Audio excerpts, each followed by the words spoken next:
Hey guys, I have the honor to announce the first team for today. We're Team Aachen, and we consist of our customer Stefan, our project lead Marco, that's me, Jonas the coach, and then there's our fantastic team consisting of Smile, Simon, Leonard, Emir, Tanja, and Fabian. And now let me hand over to the team.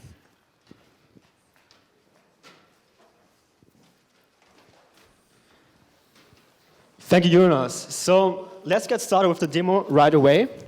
Here on stage, we have the two students preparing the exercise. We have, first of all, Emir, the guy in the black t-shirt here. And he's trying to perform an exercise beneath the microscope, while Fabian is trying to watch him and learn something. So now you can see that they're behind the microscope, and they're having big troubles because they have to share the microscope. And also Tatjana, the trainer, always has to interrupt the student if she wants to give some advice, which is, of course, optimal. So guys, just stop here for a moment. Do you know the Icarus system? No. I thought that. So let me introduce you to the Icarus system. We solved these problems with the brand new AR microscope. And now the trainer can use an iPad app to connect directly to the microscope by, first of all, seeing exactly the same video feed on the iPad as seen in the eyepiece of the student. And also, now the student can use the Apple Pencil to draw annotations on the iPad, which are also shown as an AR overlay directly in the microscope. On top of that, now the trainer can also supervise multiple students at the same time by connecting up to 4 microscopes simultaneously to one single iPad. Let's have a look at this in our actual live demo now.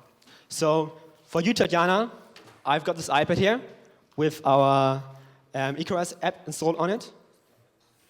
And we didn't connect anything yet to show that this is all live and nothing is mocked. So why don't you just start up the app? And you two, we also got 2 new toys, the AR microscope here for you. And you also have to just open the desktop application, pretty simple, just 2 clicks.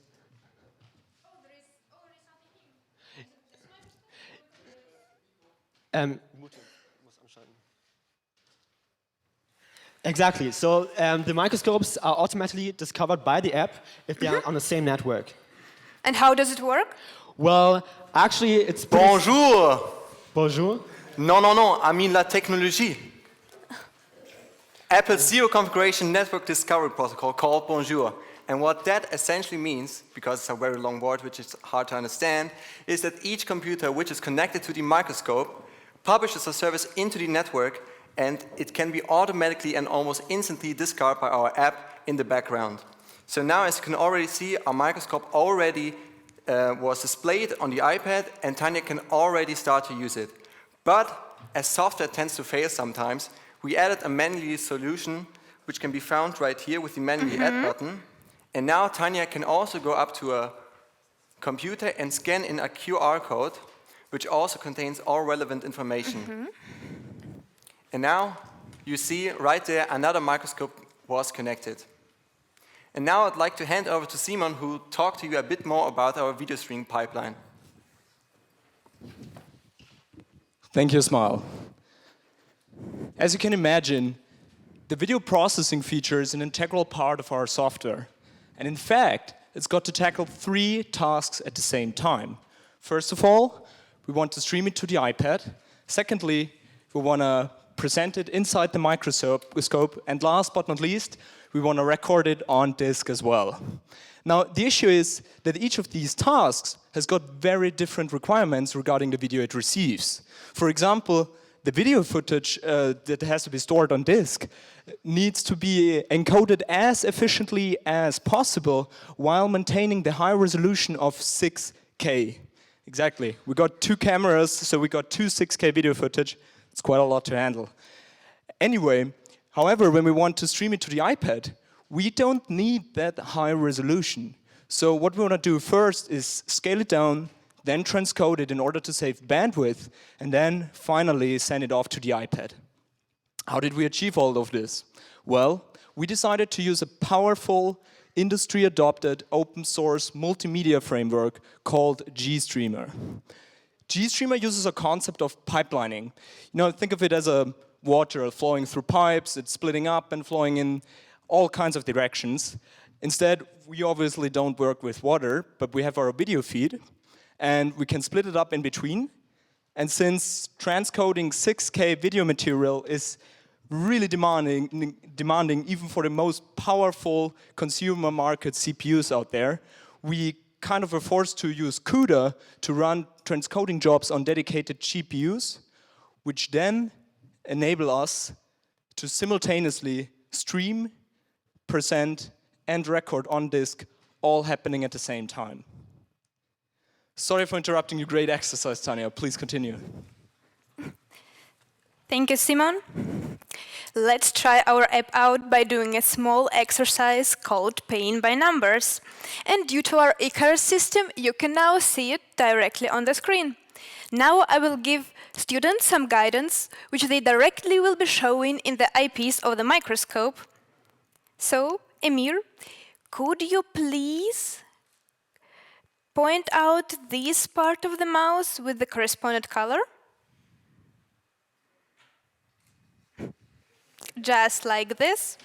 And as we don't need this annotation anymore, we can delete it with this button. And as we understand, we don't need our annotations staying here for a long time. That's why we can set a timeout. For example, 2 seconds. Now the annotations will automatically disappear after 2 seconds.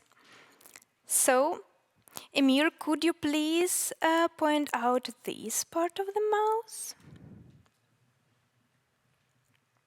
And this one. Good. We have a marker as well, so that we can mark important parts. And this one will not disappear after a given time, because it doesn't affect the visibility of the students. But it was a long journey to the current state of the app. And Fabian will tell you more about this now.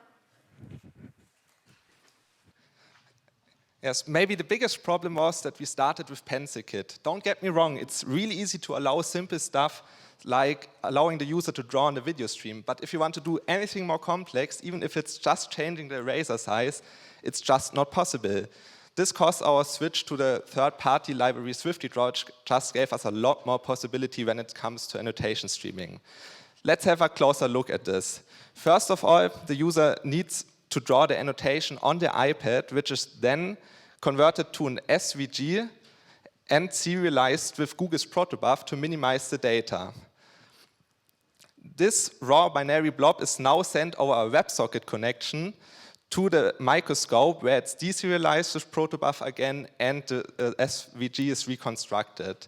The next step is the image processing unit, which takes the newly received annotation and all past annotations, because we only stream the annotation the user is currently drawing, and combines all of these into one image and renders an PNG out of it, which is then shown to the user on the microscope.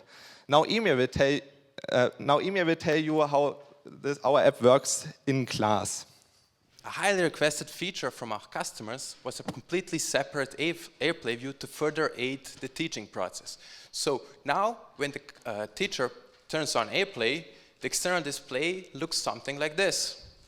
As you can see, there are no unnecessary UI elements, just the stream and the annotations are visible, which is all the viewer needs. And there's also a small button that appeared above the full screen button, which when pressed, does this. It controls what happens on the external display without affecting the view on the iPad. And now that you saw what our app can do, let's take a look at what's still left.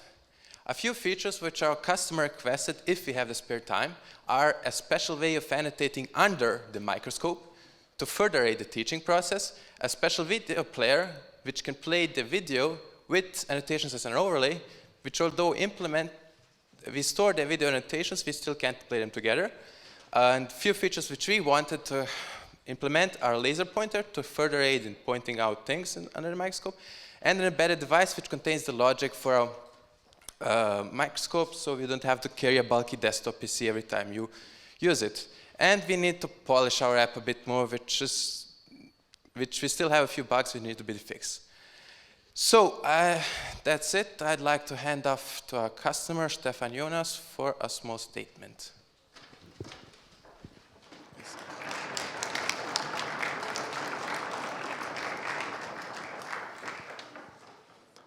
Yes, thanks very much. Thank you for the very nice work that you've done. I mean, you have, besides what you have shown, you have also improved the efficiency of this desktop application quite a bit. So I'm very happy, and I'm looking forward to in 2 weeks when we are actually traveling to Aachen to show this setup in action.